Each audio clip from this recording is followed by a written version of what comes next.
Mais um Vida Próspera Podcast começando aqui. Eu, William Carvalho, mais uma vez contribuindo com a sua vida, com as suas finanças, com a sua saúde, com a sua família, com os seus negócios. Hoje nós temos uma convidada, já vou falar pra vocês quem é. Na verdade, eu sempre falo isso, né, gente? Mais uma vez eu vou falar pra você quem é, mas vocês já viram aí na thumb, já sabe quem é, mas daqui a pouco eu vou falar aqui, vou apresentá-la pra vocês, tá? Nossos acordos aqui. Primeiro acordo, curtir. William, eu sempre tenho que curtir? Sempre. Você precisa curtir para a plataforma entender que esse conteúdo é relevante, que esse conteúdo faz sentido para ele entregar para mais pessoas, tá? Segundo o acordo, você comentar. Quando eu disser alguma coisa, nosso convidado disser alguma coisa, você virar uma chave, um insight, se você quiser fazer alguma pergunta, comenta que eu vou estar aqui para te responder, tá? Eu mesmo que respondo, não é equipe não, eu mesmo que respondo. Se bem que eu tô querendo passar isso pro Gustavo. Brincadeira. Compartilha. Terceiro acordo, compartilha, tá? Você vai compartilhar para uma pessoa só, não precisa compartilhar para um monte, não, uma só. Poxa, esse conteúdo tá sendo relevante para mim, tá fazendo sentido, eu vou compartilhar com aquela pessoa que também gostaria de receber esse conteúdo. Às vezes a pessoa não sabe que esse podcast existe, você envia para ela, agora ela vai saber que existe, tá? Vamos apresentar aqui. Tem mais uma coisa aqui, ó. Uma coisa bem bacana. Eu criei uma imersão chamada Destrave Seu Potencial. Tá? A imersão ela é para empreendedores que querem destravar seu potencial. Sabe quando você sabe que pode crescer mais, pode se desenvolver mais, pode chegar com o seu negócio ao próximo nível, mas alguma coisa está te travando?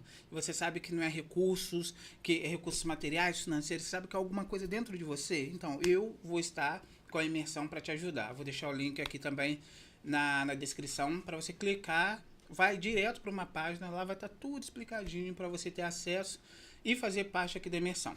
Beleza? Vamos lá então. Vou apresentar aqui a nossa convidada de hoje, enfermeira obstétrica. Se eu errar, você levanta o dedo, tá? Mestrado, tá terminando, né? Isso. Mestrado em enfermagem, acupunturista, acertei, falei certo. E finalizando a pós em obstetrícia, tá? A gente tá aqui com a Beatriz Rosa. Beatriz, bate aí. Tudo jóia. Obrigado pela sua presença, tá? Eu que agradeço. Muito feliz. Ok. Bia, eu sempre pergunto aqui a pergunta de fichinha aqui do podcast, a primeira pergunta. Se eu perguntar pra sua amiga mais próxima, quem é Beatriz? O que ela diria? Eu acho que ela vai dizer assim, é uma pessoa muito alegre, divertida e que tá fazendo 1000 coisas ao mesmo tempo. Elétrica, um pouco elétrica, mas sonhadora, determinada e batalhadora pra alcançar seus sonhos. Show de bola. E você, como você se vê? Eu me vejo de uma forma determinada, sabe? Sonhadora, assim. Acho que o que move a minha vida é você ter sonho. Porque quando você tem sonho, você tem força e coragem pra lutar, pra ir além, pra planejar a sua vida e suas conquistas. E eu acho que isso é o que me motiva todos os dias. Uhum. Quando você fala sonho, Bia, gente, eu chamo ela de Bia, tá? Quando você fala sonho, você diz algo que você quer conquistar ou um lugar que você quer chegar? Algo que eu quero conquistar, né? E, por exemplo, desde criança, eu acho que eu sempre fui assim. Sempre quis ser enfermeira. E as pessoas perguntam assim, mas você quis fazer enfermagem? Sim, sempre quis ser enfermeira e sempre quis fazer parto. Sério? Desde sempre, pequena? desde criança. Eu sempre gostei de saúde da mulher. E aí eu comecei... Todo o meu ensino médio, toda a minha vida foi voltada pra ser quem eu sou hoje, né? Pra chegar nisso. Então, por isso que eu falo que a minha vida é movimentada a sonhos. Esse é o meu sonho, né? Caramba, mas de onde que veio isso? Tem alguém na família? Não sei, eu sempre achei muito interessante a mulher estar grávida, você cuidar da saúde da mulher, você ajudar outras mulheres e ver um bebê nascendo. Sempre achei isso muito interessante. E aí, durante a minha graduação, claro, né, que eu gosto de diversas outras áreas, meu coração é super dividido, mas isso sempre me chamou muita atenção. E aí eu fui, através do meu sonho, trilhando aí pra chegar até onde eu estou hoje. Tá, mas eu fiquei muito curioso, agora eu não sabia disso não. Fiquei muito curioso, porque assim, eu não vou dizer a maioria, porque eu não conheço a maioria, mas das pessoas que eu conheço, elas querem ser médica e não enfermeira. Por que você... Não é preferiu, mas por que enfermeira? Assim, teve alguma coisa... Porque cuidar, os médicos também cuidam. Então, Qual que é a diferença que você viu? por exemplo, O médico ele vai prescrever medicação, ele vai dar assistência e vai cuidar, né? E o enfermeiro ele tem um cuidado mais abrangente, integral. Por exemplo, eu vou olhar o seu físico, o seu emocional, o seu social, a sua família, a sua rede de apoio, eu vou te orientar. Então, a gente faz uma parte mais biopsico, sócio-espiritual ali, né? Entendi. Por exemplo, na mulher, o médico ele vai prescrever medicações, exames, cuidar dela. O enfermeiro vai orientar, vai fazer uma educação, vai estar com ela, vai fornecer métodos não farmacológicos de alívio de dor, né? Vai entender qual que é a dor dela, né? De uma forma mais profunda, né? E aí traz toda essa humanização do cuidado. São coisas que se complementam. Legal. Ó, já pega aí, vocês já pegam aí, porque eu não sabia disso não, tá? Geralmente, eu conheço pessoas que querem ser médica e passa por todo um processo até chegar na medicina. Às vezes aprende enfermagem, eu queria ser médica agora. Você quer enfermagem mesmo? Sim, sou apaixonada pela minha profissão. Muito Defendo bacana. com unhas e dentes, sou enfermeira de sonho de criança Legal. e desejo crescer aí na enfermagem. Legal.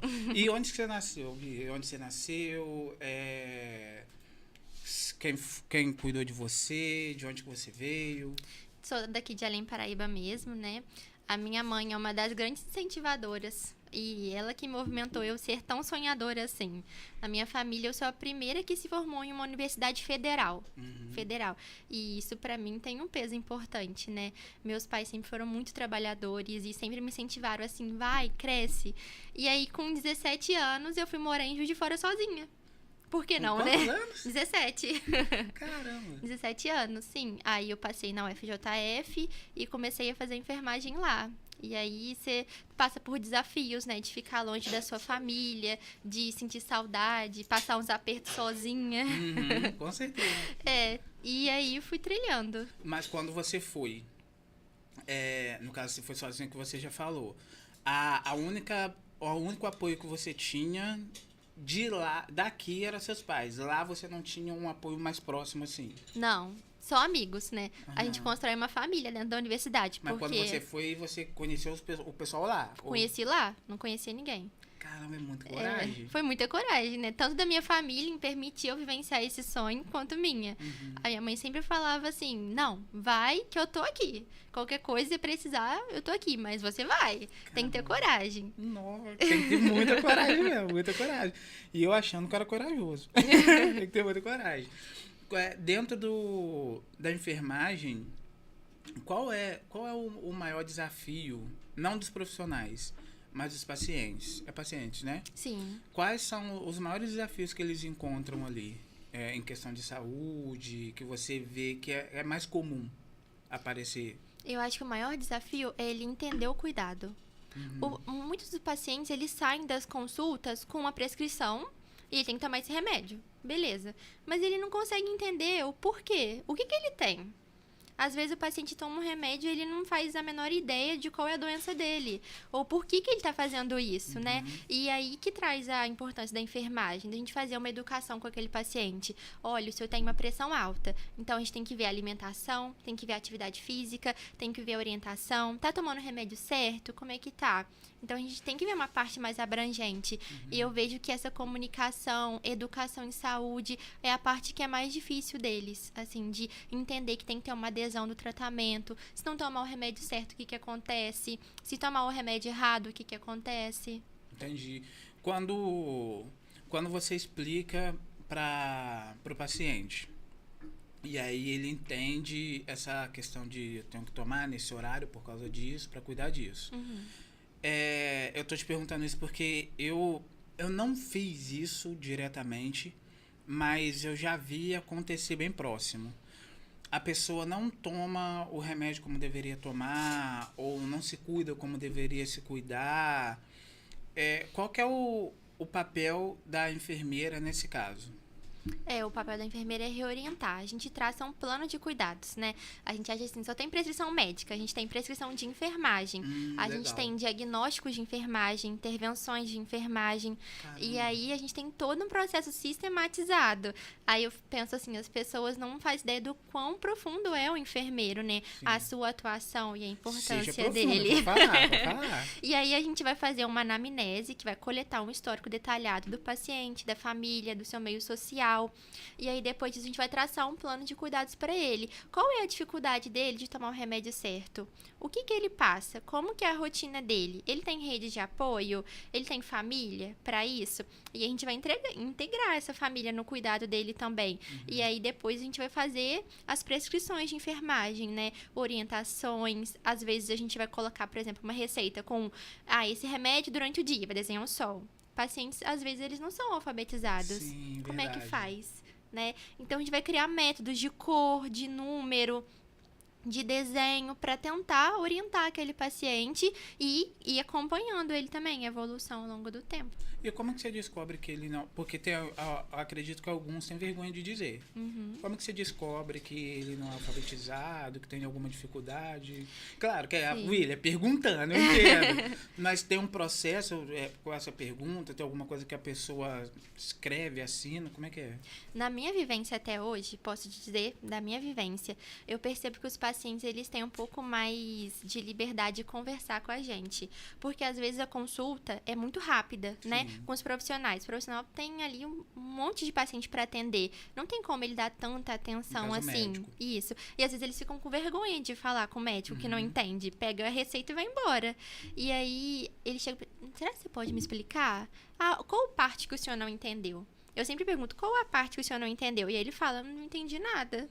Eu não sei o que está escrito. E aí, quando a gente pergunta o que o senhor não entendeu, a gente consegue identificar. Muitas das vezes ele não vai falar com a gente, eu não sei ler, eu não sei escrever. Ele vai falar que ele não entendeu. E aí, nisso, a gente consegue identificar. Se eu desenhar, o senhor entende? Entendo. Legal. Se eu colocar cores, o senhor entende? O senhor vai lembrar? Vou. E aí, a gente vai usando essas estratégias. Legal, legal. Enfermeira, ela... Não sei se é uma pergunta meio esquisita aqui, mas enfermeira, ela pode receitar remédio? Sim, por exemplo, no SUS, na atenção primária, a gente tem protocolos municipais, né? Cada cidade tem um protocolo e aí existem medicamentos que um enfermeiro pode sim estar prescrevendo. Eu faço pós-graduação na UFRJ no Rio. Então, lá no Rio, eu atuo na atenção primária com um protocolo. O enfermeiro prescreve alguns tipos de medicamentos. Aqui em Paraíba é outro protocolo, então a gente tem que se adaptar. Mas é claro que existem classes de medicamentos que não são prescritas por enfermeiro. Aqueles que a gente fala, tarja preta, tarja azul, antibióticos, esses são que não são prescritos, né? São prescritos mais medicamentos de uso comum. Quando, se acontecer de alguém passar mal em casa e tá ali perto de você, e a pessoa pede, não sei, às vezes no susto, socorro, pede pra te chamar e tal, você pode atender essa pessoa, não como se fosse médico, mas você pode atender essa pessoa ao ponto de se basear no médico ou não, você vai até o ponto, porque é um socorro que não tem um médico, às vezes a pessoa não pode chegar a tempo no hospital, alguma coisa assim. E você, eu acredito que consegue identificar, pô, essa pessoa não tá bem mesmo e não vai dar tempo. Como que faz nessa situação? Como que faz? Então, a gente tem o suporte básico de vida e o suporte avançado de vida. O suporte básico, ele pode ser realizado por qualquer pessoa que tenha a instrução, né? Por qualquer profissional que tenha instrução. Se a pessoa está em casa, vai ser um suporte básico, né? E aí a gente vai estar vendo sinais vitais, que é pressão, temperatura, frequência cardíaca, frequência respiratória, saturação. A gente viu que tem alteração nesses sinais vitais, entra em contato com o SAMU. Independente do profissional que seja. Se o paciente tem uma parada cardiorrespiratória em casa, o enfermeiro pode sim começar o processo. Ele deve começar o processo de reanimação, né? Que é a massagem aqui na região do tórax do paciente. E só não pode fazer a respiração que a gente vê em filme, né? Sim. Mas a gente vai começar a fazer e aí já entra em contato com o SAMU e esse é o suporte básico de vida. Aí no suporte avançado entra as drogas vasoativas, as medicações que são feitas no hospital, né? Que são feitas na ambulância. Mas o enfermeiro, ele participa de todos os processos. Eu falo que é cada um no seu quadrado. O enfermeiro ali, o médico, o fisioterapeuta, o nutricionista, o fono, todo mundo ali tem a sua área de atuação. Legal, legal. Isso é importante a gente saber, né, gente? E eu, pelo menos, tem um monte de coisa aqui que eu já não sabia. Agora eu já tô sabendo aí. Quando a gente fez o curso, minha esposa, eu aprendi muita coisa com cada uma. E é como você falou quando você chegou, é muita informação e o bom é que vocês mandaram os materiais, né? Então dá para você ir relembrando. Sim. Quando vocês decidiram fazer, eu não vou entrar muito a fundo, mas só para tirar uma curiosidade minha. Quando vocês decidiram fazer o curso, o cliente, o paciente, no caso a pessoa que está lá, o final, vocês pensaram na grávida mesmo, quem está grávido, ou num geral? Porque assim, eu sei que lá era para as mulheres, né, grávidas, geralmente levam o marido e tal, o companheiro, eu entendi isso. Mas se uma pessoa que não tivesse grávida, mas quisesse ir só para aprender, alguma coisa assim, ela também seria bem-vinda ou teria alguma coisa que ela poderia fazer depois, não era o momento dela? Não, todo mundo é super bem-vindo. Eu falo que conhecimento, ninguém vai tirar de você, né? A gente vai levar pro resto da nossa vida e vai também passar para outras pessoas esse conhecimento. E o foco do nosso curso foi passar conhecimento para as mulheres e para a rede de apoio. Então, quem que é a rede de apoio? É a avó, é o avô, é a mãe, é o marido, o namorado, para todo mundo. E ali a gente pensa que todo mundo vai sair com um pouquinho de conhecimento para falar com a vizinha. Ah, vai lá, faz esse curso, né? Eu acho que hoje em dia a gente tinha até que ampliar também, né? A questão de primeiros socorros. O que uma pessoa pode fazer? Igual eu falei, algumas pessoas, tendo conhecimento, mesmo de uma forma leiga, elas conseguem começar a agir ali de uma forma básica até chegar a algo mais avançado, né? Então, pensando no parto, a mulher entrou em trabalho de parto, o que eu faço? Aí você logo pensa naquela cena de filme, vai correndo pra maternidade. Exatamente. Mas não, pelo contrário, calma, vamos ter calma e vamos pensar de uma forma racional. O que a gente vai fazer? Aí você vai lembrar do curso. Ah, a Bia falou que dessa forma posso ficar em casa, vou ligar para obstetra, vou acalmar, vou ter tranquilidade. Legal. Então, legal. dessa forma. Eu aqui no podcast eu falo muito sobre isso, sobre conhecimento. Porque uma das coisas que me destravou muito foi saber, a gente até estava conversando isso agora há pouco, que é saber porque existem coisas que a gente nem sabe que não sabe. A gente não faz ideia que aquilo existe. Sim. E tem coisas que a gente sabe que não sabe. Ah, isso daqui existe, mas eu não sei, não conheço muito bem, não tenho muito contato. Então, lá no curso, eu tô falando do curso aqui, gente, porque virou muita chave, tá? Muita chave mesmo. Porque lá no curso teve coisas que vocês falaram que eu falei assim, cara, isso existe? Isso é possível? Isso realmente acontece? Sim. Porque tem coisas que a gente vai aprendendo aqui de um, aqui de outro, aqui de outro. Eu vou ser bem sincero com você. Sobre a enfermeira, óbvio, que cada profissional tem o seu valor. Eu acredito muito nisso, até porque senão não precisaria ter. Então, para mim, a enfermeira era como se ela fosse um suporte para o médico. Pelo contrário. Sinceramente, e não desmerecendo, tô sendo muito sincero, não desmerecendo, só que eu falei assim, ela vai ser um suporte para o médico porque o médico tem a atividade dele, a enfermeira tem a dele, a enfermeira é importante, porque senão não precisaria ter, é importante, mas eu não entendia quão profundo era o profissional de enfermagem. O enfermeiro, ele, por exemplo, durante toda a minha graduação, eu tive aula de ética profissional no direito, eu tive aula de psicologia da saúde, nutrição, ciências, antropologia. Então, a gente estuda algo muito amplo, sabe? E gerência, administração. Por exemplo, na unidade que eu atuo, eu sou a administradora da unidade, gerente lá. E assim, a gente sempre pensa que existe uma linha vertical, né? Mas eu falo que essa linha ela é horizontal. Ela é cada profissão na sua linha, um círculo ali, e que às vezes essa linha ela junta e todo mundo atua de uma forma junto, né? Em conjunto. Então, o médico ele tem a sua atuação, o enfermeiro tem a dele, o nutricionista, e eles se complementam, né? A gente não consegue atuar sem eles e eles não conseguem atuar sem a gente.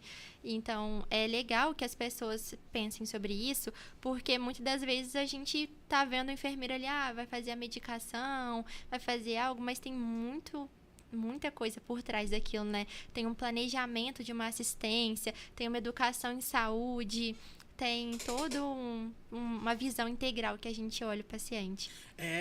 Isso daí foi legal você ter dito, porque quando eu fui fazer um curso de segurança patrimonial, eu tava com... Eu sou muito ruim de data, eu nem vou estar, gente. Tem uns anos já. E aí, eu pensei o seguinte, falei, vou lá fazer o curso, deve ensinar a atirar, a vigiar, na minha cabeça era isso, vigiar, e aí eu venho e depois arrumo o serviço no banco. Só que quando eu cheguei lá, era bombeiro, curso de primeiros socorros, tinha o de tiro, que foi o último, balística, direito, tinha muita... Eu falei assim, cara, eu acho que eram, se eu não me engano, eu acho que eram entre 12 e 15 matérias. Eu falei, gente, que tanta coisa, só quero ficar lá em Paraíba de boa, só isso que eu quero dentro do banco, vigiando. Só que não, tinha várias competências, isso daí foi legal que você falou, até mesmo para passar informação para o pessoal, porque assim, às vezes a pessoa acha que a enfermagem, eu vou fazer um curso de enfermagem, vou me tornar enfermeira e a mais top que tem e tal. E não é exatamente isso, né? Tem o curso de enfermagem, mas dentro do curso de enfermagem tem todas essas competências, ou não? Dentro do, por exemplo, a gente tem o técnico de enfermagem e o enfermeiro. O técnico faz um curso de 2 anos, que ele vai, basicamente, administrar a medicação, ele vai cumprir prescrições, né? E ele vai cumprir a parte técnica da enfermagem. O enfermeiro, eu estudei 5 anos. E aí, durante esses 5 anos... Né? E ainda tô estudando, e não vou parar de estudar, a gente nunca para.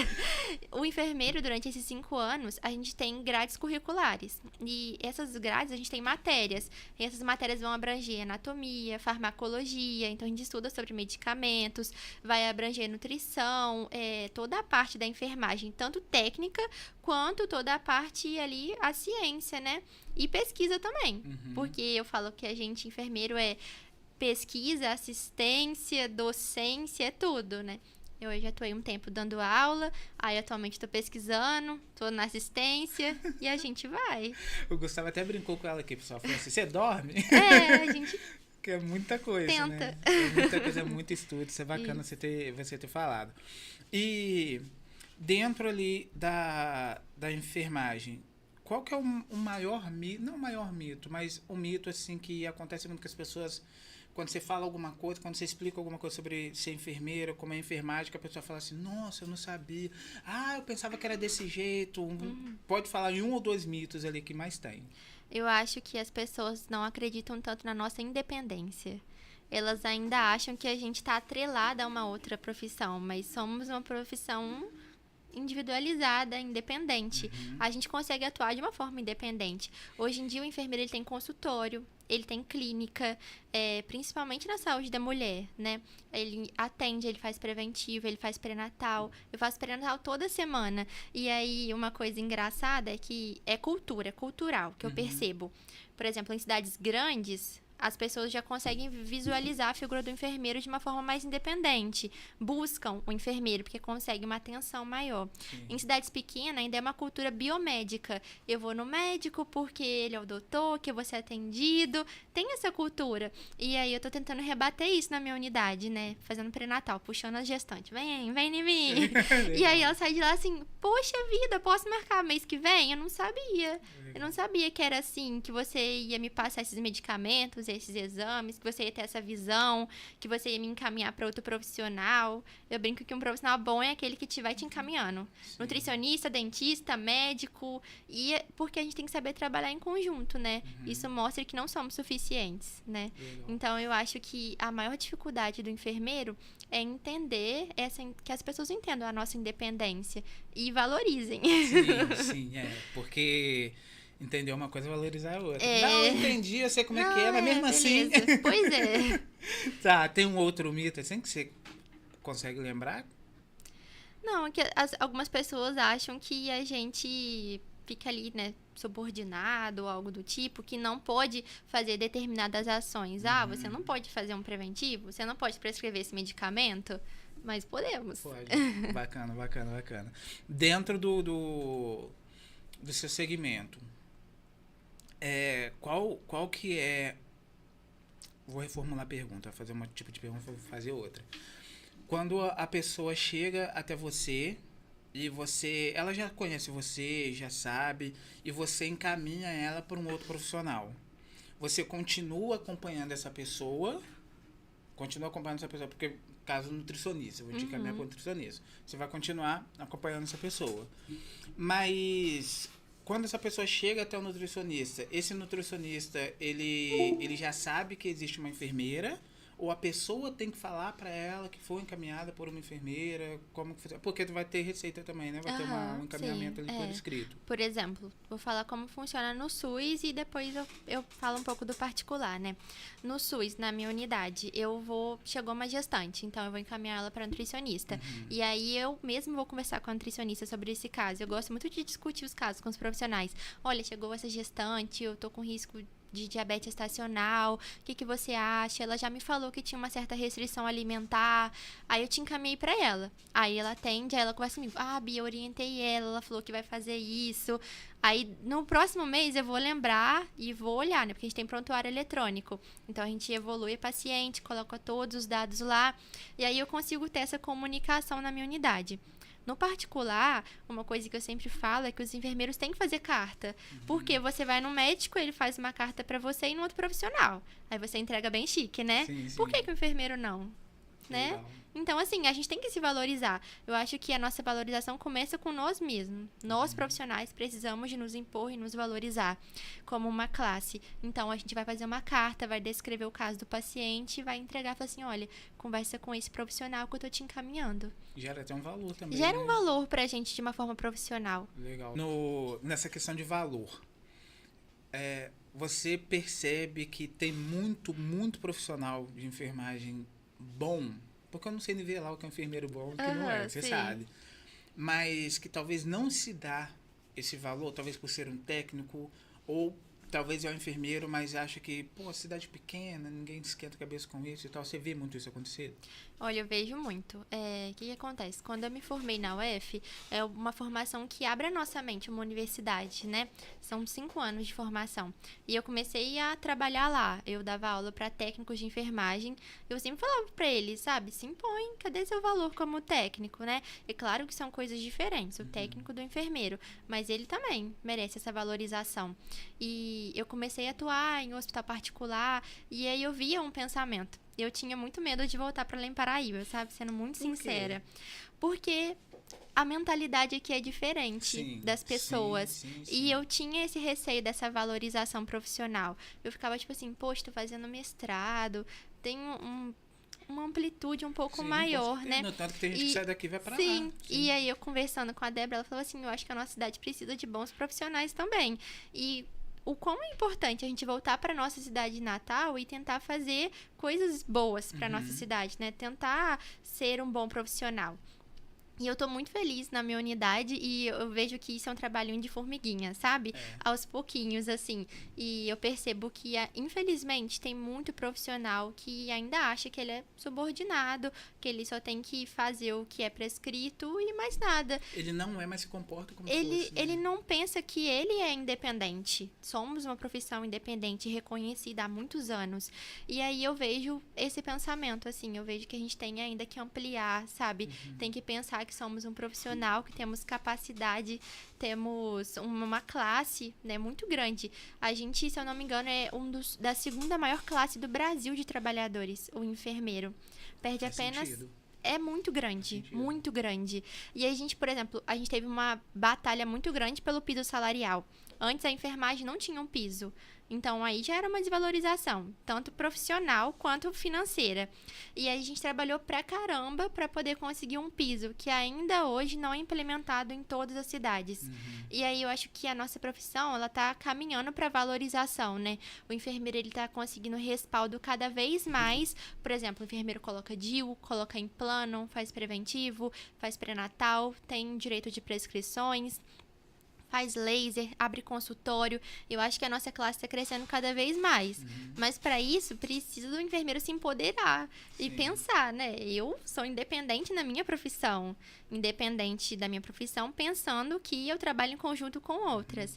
Então, eu acho que isso tem que ser trabalhado ainda. Legal. E isso é mais na mentalidade do É da profissional, mentalidade. E, infelizmente, também está na formação.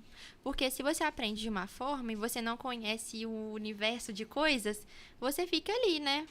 Pensando naquilo. Então, assim, eu acho que quando você tem uma formação ampla, profissionais capacitados que te mostram um mundo de coisas que você tem, isso é importante. Durante a minha graduação, eu não fiquei presa à obstetrícia. Eu participei de diversas coisas. Eu fui integrante de uma liga de transplante de órgãos. Olha, como é que foi isso? Foi, assim, muito, muito interessante. Eu viajei para Campinas para apresentar trabalho, a gente recebeu premiação. Eu atuei na parte de transplantes, doença renal crônica. Era, assim, mágico, sabe? Muito legal. Depois eu fundei uma liga de feridas. E aí eu fui caminhando ali para várias coisas. Porque enfermagem tem muita especialidade, muita coisa legal. Basicamente, quase que as mesmas especialidades médicas têm especialidades de enfermagem. Tem enfermagem até aeroespacial, pra você ter ideia. Caramba! Que a gente nem sabe que existe, né? Até eu deve ter coisas que eu não sei que existem. Que é muito amplo. Então, acho que a gente se permitir também. Eu gosto muito de uma área, mas eu me permito a conhecer outras áreas. Legal, legal. Isso, eu também bato muito nisso aqui, em relação à mentalidade. Porque, às vezes, não é a questão de Além Paraíba, é a questão da mentalidade da pessoa que está em Além Paraíba. Sim, sim. Então, isso impede muito uma cidade de crescer, talvez um bairro de crescer, uma profissão, um profissional, por causa dessa mentalidade. E como eu vivi, eu posso falar isso com total liberdade, eu me dou essa liberdade porque eu moro aqui desde quando eu nasci. No caso, não é em Paraíba, né? Eu morava em Jamapará, mas basicamente vivia mais aqui do que lá em Jamapará. Sim. Então, eu vejo nesse caminhar, desde quando era criança, adolescência, eu vi que tem muitas frases que a gente aprendeu, muitas coisas que a gente acreditou que era verdade, uma que é, assim, batida demais, que a Além Paraíba não cresce porque é pequena, às vezes alguém ali joga a culpa numa autoridade do governo, alguma coisa assim e tal. E, na verdade, a gente vai percebendo, quando, no caso quando você foi para fora, que você viu coisas que aqui talvez você não viu ainda, você falou, não, a questão não é a profissão, não é a cidade, são os profissionais que precisam aprender talvez de uma outra forma, ou ampliar mais o conhecimento desses profissionais que já estão aqui, no tanto que se dá aula, né? Então, eu aposto muito nisso aqui na cidade. Eu acredito muito nas pessoas, teve tempinho já me fizeram uma pergunta na caixinha, por que eu acredito tanto em Além Paraíba? Eu falei, cara, eu não acredito em Além Paraíba, porque Além Paraíba é um espaço geográfico. Se todo mundo sair daqui, é que continua sendo Além Paraíba. Eu acredito nas pessoas, porque como eu morei aqui e moro aqui ainda, e teve essa mudança de mentalidade, então eu coloquei na minha cabeça que qualquer pessoa que queira consegue ter essa mudança de mentalidade. Sim. Pra você, eu vou dizer a luta, tá? A luta maior ali, a batalha maior, é fazer com que os pacientes ou as pessoas enxerguem a importância do profissional, no seu caso, a enfermeira, ou você acredita que o enfermeiro se posicionando, ele mesmo consegue fazer isso? Porque existe a pessoa que vai educar e existe a pessoa que vai se educar para conseguir passar isso para as pessoas. Você acredita que é um jogo dos dois lados? Você entendeu a pergunta? Sim, eu acho que é um jogo dos dois lados. Mas é mais importante nós nos educarmos. Como que a gente se reconhece para aquele outro não se reconhecer. Porque se eu não me valorizo, se eu não me reconheço, se eu não me imponho como uma profissional de qualidade, como que o outro vai me valorizar? Sim, Né? faz sentido. Então, assim, é passo de formiguinha. É a gente não desistir, é ter persistência. Eu brinco com meus pacientes que eu sou muito teimosa. Muito teimosa. Muito mesmo. Eu vou ali, ó, sabe? E aí, é a gente ter a teimosia. E a gente ter persistência, né? Então, assim, quando a gente vê o nosso valor, a gente impõe e a gente tem a persistência desse reconhecimento, né? Dessa valorização também. Porque não é do dia pra noite que a gente consegue mudar as coisas. É aos pouquinhos, gradativamente. Para o enfermeiro poder dar aula, ele tem que fazer alguma especialização, algum curso? Ou ele, do nada, pode falar assim, eu vou começar a ensinar ali um técnico de enfermagem. Como é que é? Então, a enfermagem na UFJF, por exemplo, ela tinha bacharelado e licenciatura. O bacharelado é para assistência e a licenciatura é para questão de dar aula. Hoje em dia, a licenciatura em enfermagem lá na UF, ela não tá caindo um pouco por terra. O enfermeiro, ele se forma, ele pode sim dar aula para técnicos de enfermagem e até mesmo para enfermeiro. Eu faço mestrado e o mestrado, ele é como se fosse mais uma especialização tanto para pesquisa acadêmica quanto para docência também, que é o ensino, né? Então, no mestrado, a gente aprende aí docência, pesquisa, ensino, assistência, tudo isso. Então, você tendo mestrado ou não tendo mestrado, você pode dar aula. E aí, por exemplo, se você quer ser professor de uma universidade, aí você tem que ter o mestrado, doutorado. O enfermeiro tem doutorado, né? Eu falo, o enfermeiro é doutor. É doutor, ele é reconhecido. Esse título pelo COFEM, pelo COREM, como doutor. Eu posso chamar de doutora Beatriz. Foi mal, desculpa, eu chamo de Beatriz. Bia. Doutora Bia. Aí a gente faz o mestrado e, assim, imagina, o enfermeiro estuda 5 anos, depois ele tem 2 anos de mestrado, 2 anos de pós-graduação, 4 anos de doutorado. Então, é uma caminhada longa. É importante você falar isso, porque às vezes a pessoa pensa que é só 2 anos, 3 aninhos Não, ali, tá tudo bem. E por isso que a gente tem que se valorizar. Imagina o quanto que a gente estuda. Sim. E muita gente não fala isso, né? É. Eu fiquei feliz em você estar falando isso, porque eu mesmo não sabia.